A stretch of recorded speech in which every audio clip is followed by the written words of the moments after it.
Hello and welcome to In Business Talks 2, episode 29. We are excited to welcome you to our bonus episode, The Friday Fix.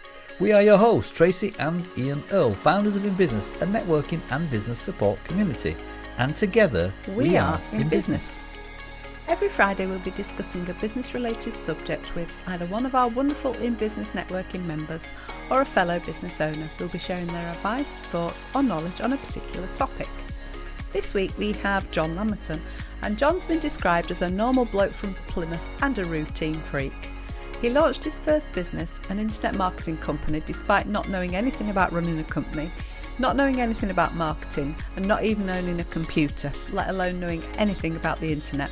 So let's hear John's thoughts about running a successful lifestyle business. Oh, and don't forget to listen to the end of the show where you'll hear John talk about his favourite networking tip.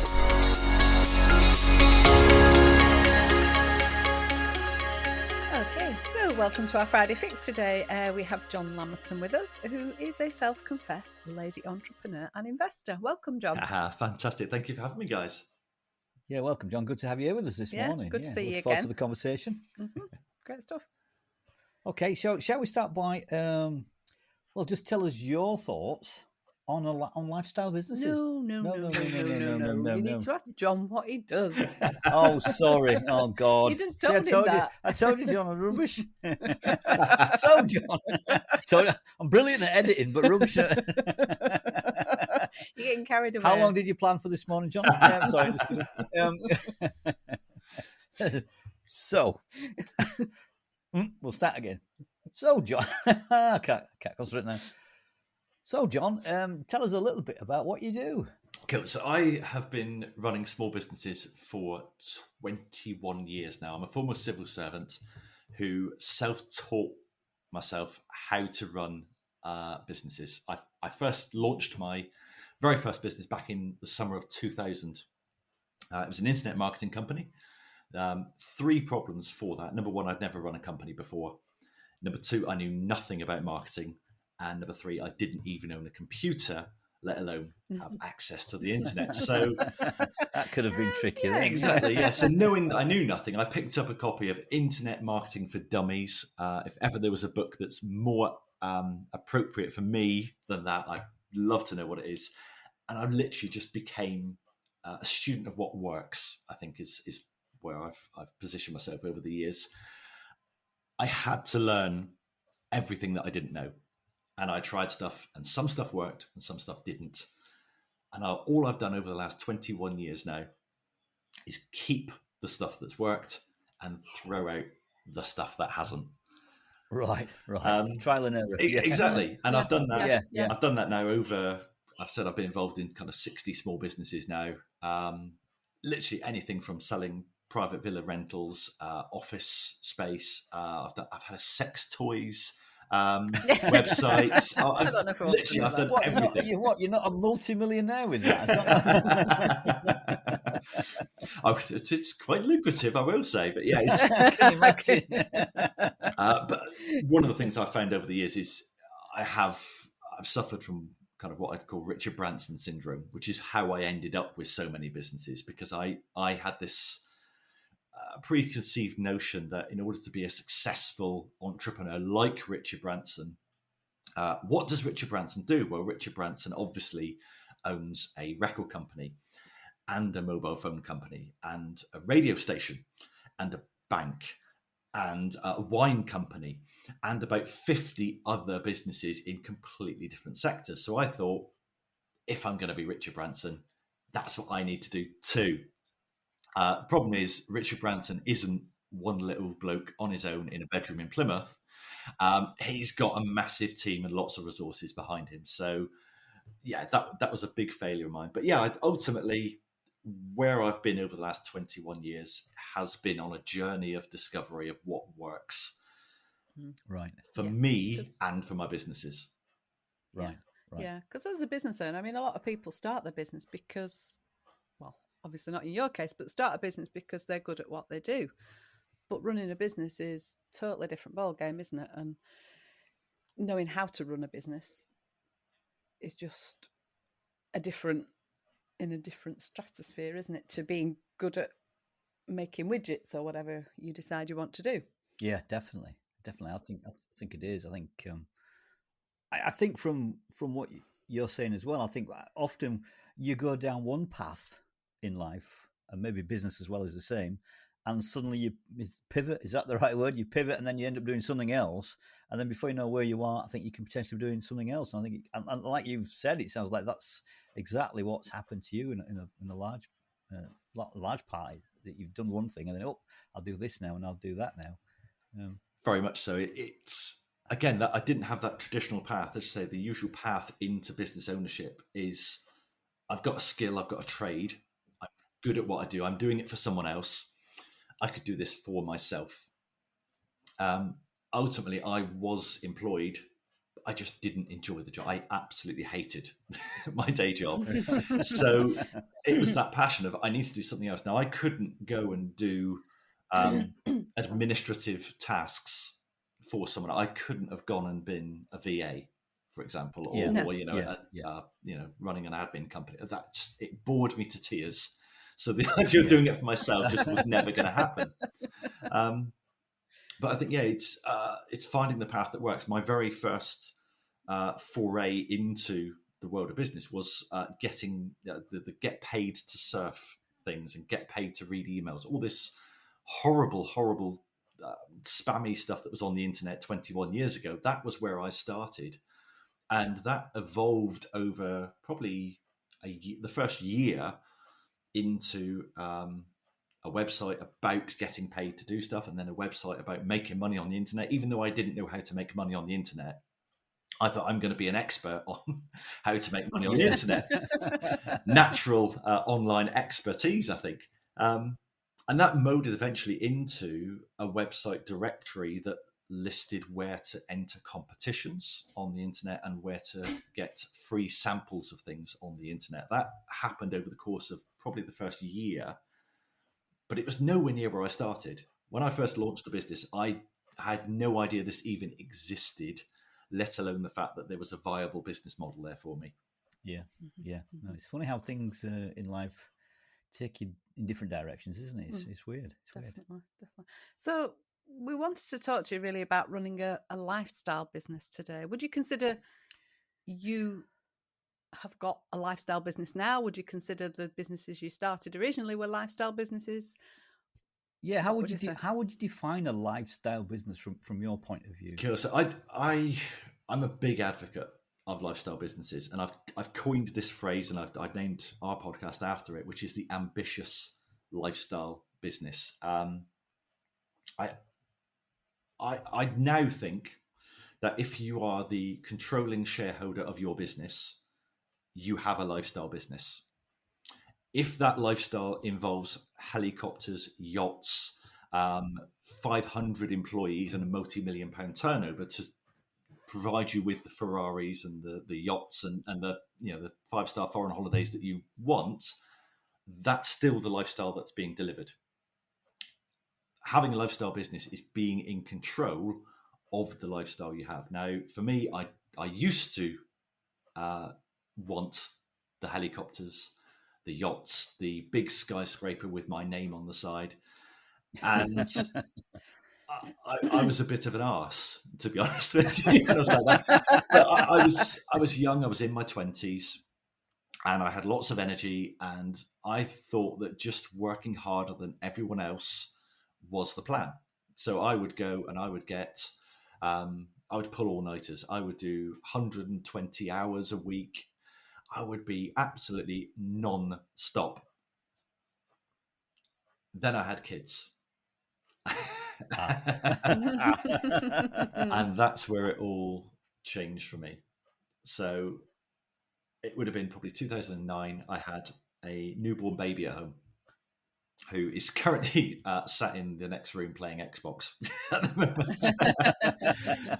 And I had that kind of that new dad warm glow of this is brilliant. This is what I want out of life. And I was sat in an MOT garage, still working probably 70, 80 hours a week. And I was sat there reading Sir Alan Sugar's autobiography, What You See Is What You Get. Because that was where I was heading. I was emulating Lord Sugar. I was emulating Richard Branson. And so I thought, well, actually, I need to read what Alan Sugar was doing 30 years earlier. When he was building Amstrad in the 80s, what was he doing? Because I'm building the next Amstrad. I'm going to be the next host of The Apprentice. I'm going to be, Richard Branson is the poster boy for entrepreneurship. That's going to be me. And I sat there reading this book. Right, okay, this is what I need to do. This is what I need to do. And suddenly this one line leapt out at me. And he said, I never really saw my kids much when they were growing up. And I went, oh, well, I don't want to do that. That's the complete opposite of what I want. And then all of a sudden, this light bulb went off above my head. And I drove home and I picked up Richard Branson's book, Losing My Virginity. Flicked through there. Sure enough, I wasn't really around for Holly and Sam when they were little. I was like, oh my God, these guys sacrificed time with the family to build their businesses. Yeah. They built their businesses by being completely focused on their businesses to the detriment of their family. Now, that's no judgment whatsoever against Alan Sugar or Richard Branson. No. In the 1980s, that was normal. Yeah. But it's time you don't get back. Yeah, exactly. You don't get that time back, and that's precious time, isn't it? Yeah, you'll never see littlers grow from start walking and things like that if you're not around that much, will you? So exactly. No. So I came home that day and I spoke to Jason, my business partner, and I said, right, I'm ripping up our business model, and we're starting again. So I think we shut down 5 businesses overnight. I said, we're not even going to bother with these. I'm losing these businesses. I'm focusing on these. And I think I said, so this would have been the January. So January 2010. I said, in July, I'm going part-time. So I'm going to be working 20 hours a week. So bear in mind, I say most business owners would say full-time is not a 40-hour week. It's more like 80 to 100 hours. Yeah. So I said to him, I'm going part-time in July. We've got 6 or 7 months to reverse engineer and plan this. Once Jack goes into nursery, I'm sharing the daycare duties. So my wife was going back to work. She was going to work, I think, 3 days a week. I was going to do daddy daycare 2 days a week. He would have 1 day in nursery. So I knew I only had 20 hours a week. And I had to apply the 80-20 principle. I had to apply the Pareto principle and say, like, okay, you've only got 20% of the hours available to you. So what are you going to do with those 20 hours? So I said, right, I'm just going to do the 80-20 principle, and I'm only going to focus on the 20% of tasks that bring in 80% of the revenue. I'm only going to do the revenue generating stuff. All that stuff that I was doing, and I was doing a lot of stuff. I was doing a lot of moving paperwork around a desk. I was doing a lot of hitting a refresh key on some stats. I was doing a lot of research. I'll just read some blog posts. Let me just do a bit of networking by hanging around on Facebook. I was doing so much of that. I thought, that's got to go. So I suddenly became completely obsessed with, I've only got 20 hours, so it's got to be the stuff that moves the needle. July comes along. I implement this. All of a sudden, the revenue didn't go down as I expected, because I fully expected, right, if I'm doing the 20% of tasks that bring in 80% of the revenue, I will get 80% of my previous income. Decided I could live on that quite happily. What happened was the income went up, not down. So I ended up living on 150% of the income. So actually ended up earning more by doing less. And it was actually the subtraction of all the other stuff. And just realizing that, because the more I focused on the revenue generating tasks, the more results I immediately got from those tasks and the more momentum I built. So I just compounded that even further. Yeah. No, it's a great way of looking at it, really, because you do find yourself, if you're not careful, doing things that really aren't generating revenue. That some things are nice to do because I think you have convinced yourself, you like doing something. It might not generate much, but you like do. I'm worse for this. Sorry, Tracy, I'm the worst for this. Yeah. But if it's something you like doing, I get involved in it, and I think you're right. Maybe I'll lose you down a rabbit hole. You've just inspired me there. I think I might have to have a rethink after this Yeah. chat and just think, hang on a minute, maybe I do need to have a rethink about the 80-20 principle and look at the revenue generating things that we do. Definitely. Now, you've written a couple of books, haven't you, John? And one of them is called Big Idea. Is it Big Idea? Big Ideas for Small Businesses. Big Ideas for Small Businesses. And in it, you talk about the 5 magic ingredients for success. So I wondered if you'd mind sharing those with us today. Yeah, absolutely. So this was one of those light bulb moments again. I think when I started writing the book, which was back in 2016, now after exiting one of our main businesses, had some time on my hands. I said, I really want to help other people, other business owners, to really avoid all those mistakes that I made in the first 15 years of running businesses. It was like, I wanted to write the book that I wish I'd read after Internet Marketing for Dummies. So once I knew how to get my website up and get it live and get some traffic to it, this is all the running business stuff that I wish I'd learned. And I'd become a bit of a personal development junkie over the previous probably 5 or 6 years. I'd read so much.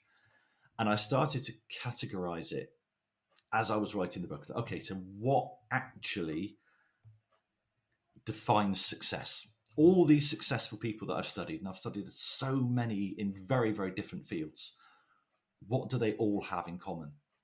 And it all came down to these 5 ingredients. And then I applied that to my own life and my own experiences and said, okay, where I've had success, it came from these 5 ingredients all lining up, or mostly lining up. You don't have to have all 5 of them, but if you've got 5, you're golden.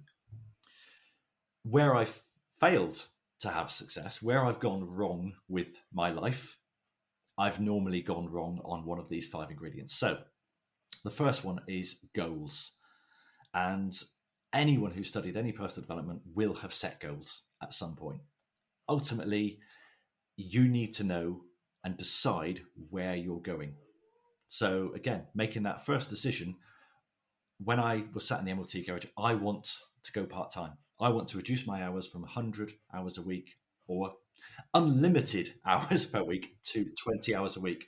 I set a goal. This is going to happen 6 or 7 months in the future. This is the plan. Very, very clearly defined goal, exactly what that looks like. There's lots of science I go into in the book around kind of the power of writing down your goals, sharing it, public accountability for your goals. But there are very, very few people who achieve success that they want without first deciding what that success looks like. You can end up in a successful place, but very, very few people get there by accident. The second magic ingredient is desire. And this links lovely to that first ingredient. So if you've got a go, I could set a go of, I don't know, let's say losing another stone in weight. I could say I want washboard abs.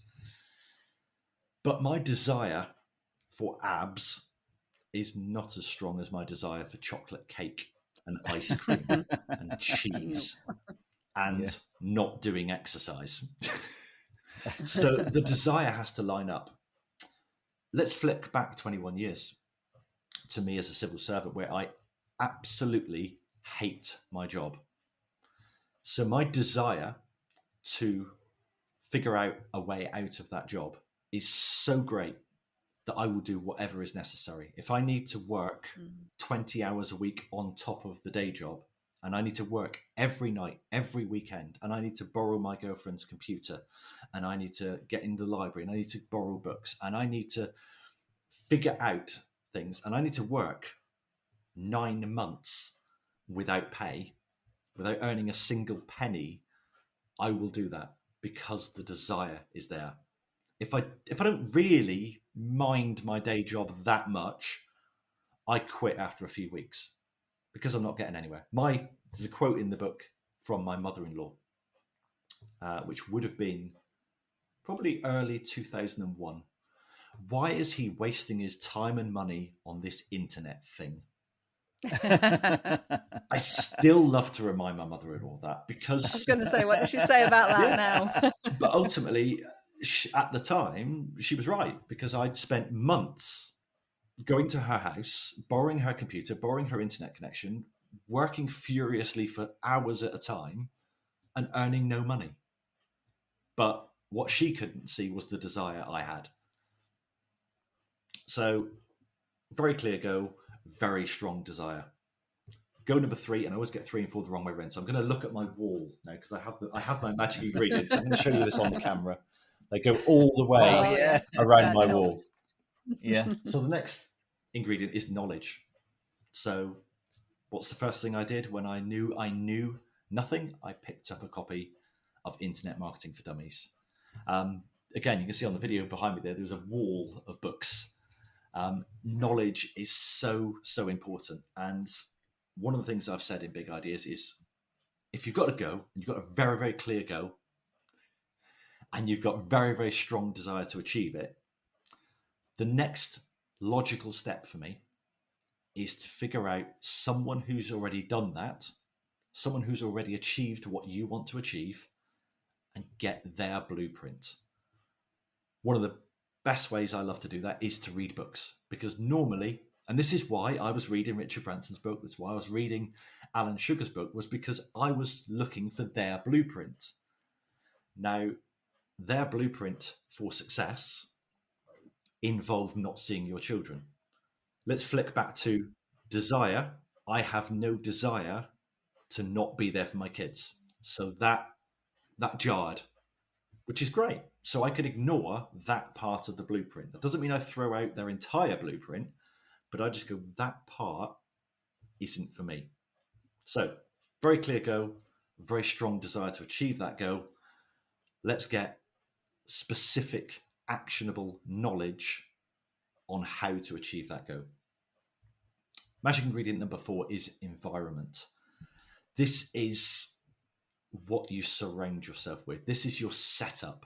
So again, if you've got a goal to lose a load of weight, but your environment is, you hang around with people who pop into McDonald's every day, and you go out for 5 pints in the evening and have a kebab on the way home.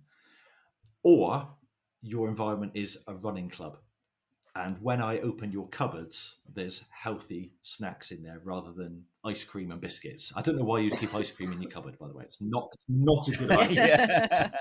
Exactly. In the freezer. But I mean, there's a good point there. I learned this recently, that it is actually physically impossible to eat ice cream that isn't in your freezer. Who knew? It's about creating and crafting your environment. So if you know what you want to do, you've got that very clear goal, you really want it, you've got the strong desire for it, you know you've acquired the knowledge on how to do that. Surround yourself with podcasts, books, TED Talks, inspirational documentaries around that subject. If you know you want to become a successful investor, then there are about 5 million books about Warren Buffett. Most of my books mention Warren Buffett, but ultimately there are plenty of people who you can emulate. So actually, you could look at Warren Buffett, you could look at Ray Dalio, you could look at George Soros, you could look at so many successful investors who have either shared their blueprint or been chronicled by others. But surrounding yourself, and by listening to podcasts about investment and watching TED Talks and hanging around with people who do it, start an investment club and just start talking about the stock market. Start reading the finance pages. I grew up as an investor. So when I was probably 7 or 8 years old, my brother, again, I'm going to share something on the video here, which for the audio listeners, this is a little piggy bank. Oh yeah, they are the NatWest pigs. So this, my brother got me this pig as a, let's say, 7 or 8 year old. You get this pig when you open, or you used to, when you open a child's savings account with £1. And when I think you get £10 in it, you get the next pig. And then when you get £25, you get the next pig. When you get £50, you get the next pig. Right up to £100, you get Sir Nathaniel Westminster. And these pigs are still here on my desk because that created that investment mindset for me. From that day on, I surrounded myself. I was the only teenager who didn't have girl with a tennis ball and Ferraris and things on my wall. I had the FTSE 250 and quotes from Warren Buffett. I was the only 16-year-old with wasn't an ISA at the time, it was a Tesla, but I was the only 16-year-old investing in the stock market. And from a very early age, I crafted that environment, that I surrounded myself with investment books. When my dad would come home and he'd drop the newspaper on the table, he would flick to the sports section first. My mum would flick to the entertainment section, and I would pinch the business section. I would be the only person in the house who wanted to read how B&Q were doing, or whether Unilever had declared a profit dividend.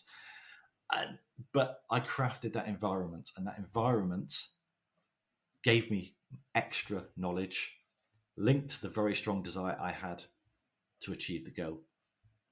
Now, the final ingredient is not optional. Any of the previous 4 ingredients, you can succeed without them. If you don't have a strong goal, you can end up getting there by accident. If you don't have very, very strong desire, you can still get there. You're more likely to fail. You're more likely to give up if you don't really, really want it.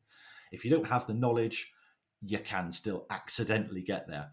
If your environment isn't right, we see a lot of people who had not had the best upbringing in life. They did not have the best education. They did not have the best parents, yet they still succeeded. But the final ingredient, there is not one person I know of who is successful who did not do the final ingredient. The final ingredient is action. Actually doing stuff. And again, if I just tilt the camera up so you guys can see on my wall, you'll notice that action is in red. Oh, it's in red. It's the only one with an exclamation mark, because it is the most important of all the ingredients. Nothing happens until you take action. Action is definitely the key. Yeah, I agree. Action is the key. Like you say, if you don't do anything, nothing happens, does it? You've got to do something to make something happen. Absolutely. I think there's a quote I used in the book from Derek Sivers. I love Derek Sivers, by the way. It's kind of a modern day stoicist. And he says, if more information were the answer, we'd all be billionaires with perfect abs. We don't necessarily need more information. We don't need more knowledge. What we need to do is implement that knowledge. We actually need to do something about it. And I know I do see a lot of people who say, I've read this book, I've read that book, I've listened to that podcast, I subscribe to this guy, I watch this guy on YouTube, and I go, cool. What have you done in the last 90 days to move your business forward? Well, I've listened to a lot of podcasts and I've read a lot of books. Cool. What have you done with that? And there's a line I used in my second book, Routine Machine. And I said, look, don't just read the book and follow the instructions. You've actually got to do something. And I'm just about to publish my third book, and there is a common theme between all of my books, and that is the final page of each of my books is a bit of a rollicking. It's do not just put this book down and pick up the next book, because everybody does that. Everyone goes, oh, that's a fantastic book. Yeah, I really enjoyed that. Right, what's my next book going to be? So one of the routines that I talked about in Routine Machine, my second book, was my book debrief routine. So I created a rule.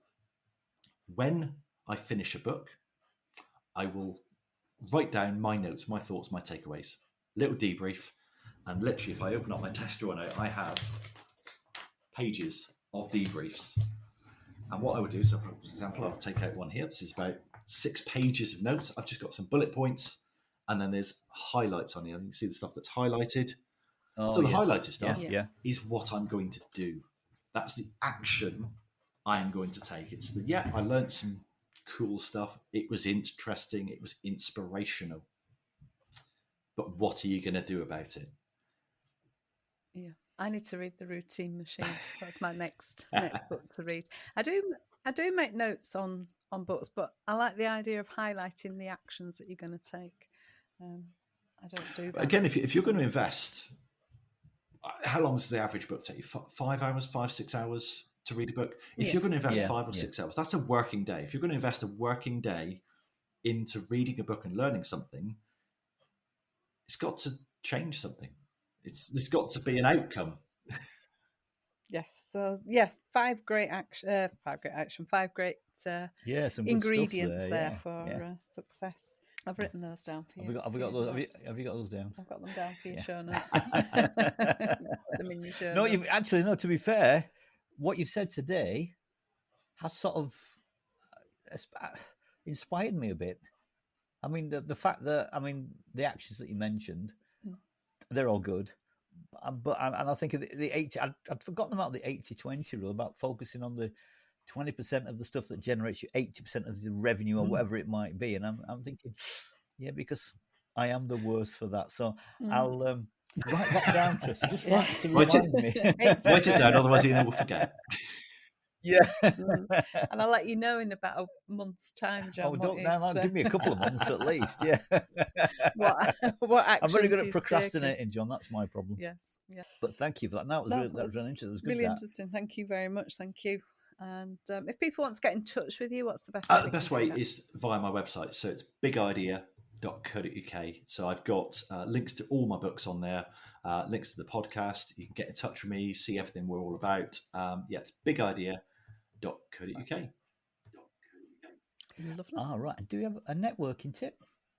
Oh, yes. I don't know. Put you on the spot. Did we ask you for a networking tip? Okay, so yeah. Do you have what's your favourite networking tip to finish off with? What would you suggest? I think my networking tip would be, and this comes probably from my latest book, Evergreen Assets, is to treat it as a relationship building event. So I see so many people when they go to networking events focused on getting a sale or finding someone who can provide a referral instantly. The most successful people I know who network, and my own networking strategy, is just to make friends. To find people who I would want to speak to again, and to be the sort of person that people would want to speak to me again. To say, you seemed like a nice chap. Let's chat further. Even if there's I've got some very good people in my network who there is no synergy for us to work together ever, but they're good people. We get on well. There is a relationship there. And everything, I've this recurring theme through Evergreen Assets is it's not a numbers game. Stop treating networking as a numbers game. I've seen, we've all had it, and when you go to a networking event and people are doing the eyes and they're looking over your shoulder to find someone else to talk to. Yeah. Just literally handing out business cards like they're going out of fashion. Yeah, definitely. I think the best business comes from the best relationships every time, doesn't it? Definitely. Right. No, I like that one. That's one of my favourites. That was a good one. Lovely. It's been really interesting talking to you today, and I will put your book on my next read. Just quickly give us the titles of your book again, Joe. Sure. What are your books? So the first book is Big Ideas for Small Businesses, and that's, as I say, it's kind of my blueprint for putting together an ambitious lifestyle business. The second book is called Routine Machine. That is about crafting your environment. So that's going deep on environment. And my latest book, which is coming out, I don't know if this is going to be airing later, but it's November 25th. That's launching. And that is about a content marketing ecosystem. So it's about creating assets that your business can deploy again and again and again, rather than kind of turning up, doing the work and having to do it again. It provides residual benefit. Yeah. Sounds good. Sounds good. We'll have to get that one. Yeah, great stuff. Lovely. Well, like I say, it's been really good talking to you. We'll put all your details in the show notes, and enjoy the rest of your day. Yeah, it's been fantastic. Thank you. Thank you very much for having me, guys. I've had a blast. Yeah, it's a pleasure. Thank you. Thanks. You take care. Bye. Bye. Well, we're almost at the end of this week's show, but before we go, we'd like to invite you to come along to one of our online in-business networking events. The link is in the show notes. Thanks so much for joining us this week on In Business Talks 2 Friday Fix. We hope you've enjoyed it. If you have, tell a friend. And please follow or subscribe so you never miss an episode. Until next time, this is Tracy and Ian, and together we are in business. Goodbye. Are you not saying goodbye? I thought I said goodbye. You didn't. Goodbye.